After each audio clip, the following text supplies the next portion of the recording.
The quick way place design on the bottle in Photoshop.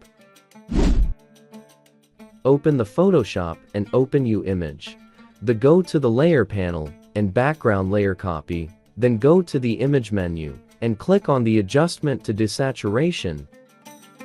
Then go to the Filter menu and click on the Blur to Gaussian Blur and Radius 5.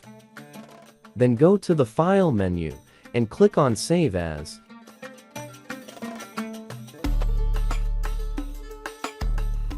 And delete this layer. Then go to the File menu and click on the Place Embedded and Place You Design and adjust the image.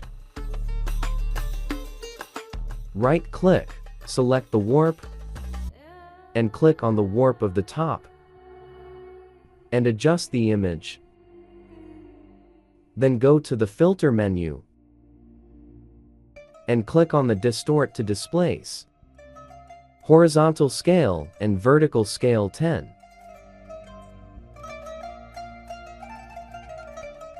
Change blending mode, Normal to Multiple.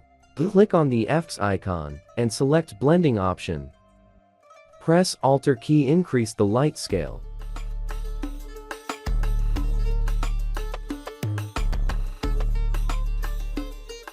That's it. If you find this video helpful, please make sure to subscribe our Graphics Solution Tricks channel and click the bell icon for more updates.